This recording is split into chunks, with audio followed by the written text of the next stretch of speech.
Ketua Penerangan Bersatu Tun Faisal Ismail Aziz berkata laporan beberapa media bahawa timbalannya Muhammad Ali Mohamad ditahan Suruhanjaya Pencegahan Rasuah Malaysia tidak memberi gambaran yang tepat.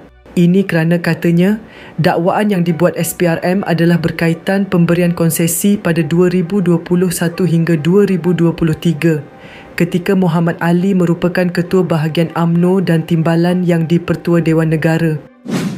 Tajuk berita, SPRM tahan timbalan Ketua Penerangan Bersatu atas dakwaan rasuah, tidak memberi gambaran dan konteks yang betul mengenai penahanan bekas timbalan speaker dan bekas Ketua UMNO Bahagian Tangga Batu, Datuk Seri Muhammad Ali bin Mohamad. Saya ada menghubungi pihak peguam yang mewakili Datuk Seri Ali dan kami dimaklumkan bahawa dakwaan yang dibuat oleh SPRM adalah berkaitan pemberian konsesi pada tahun 2021 sehingga tahun 2023, iaitu semasa pentadbiran negeri berada di bawah Kerajaan Barisan Nasional dan Ketua Menteri Melaka ketika itu adalah pemimpin UMNO.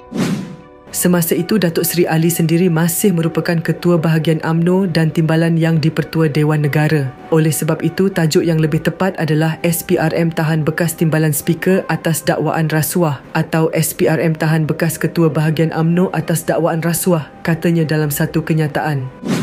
Awal hari ini media melaporkan SPRM menahan bekas timbalan Speaker Dewan Negara Muhammad Ali Mohamad yang juga timbalan Ketua Penerangan Bersatu Muhammad Ali Mohamad semalam berhubung dakwaan rasuah. Menurut peguamnya Rafiqir Rashid Ali yang merupakan bekas ADUN ditahan pada pukul 6.30 petang semalam ketika pasukan SPRM menyerbu rumahnya di Tangga Batu di Melaka.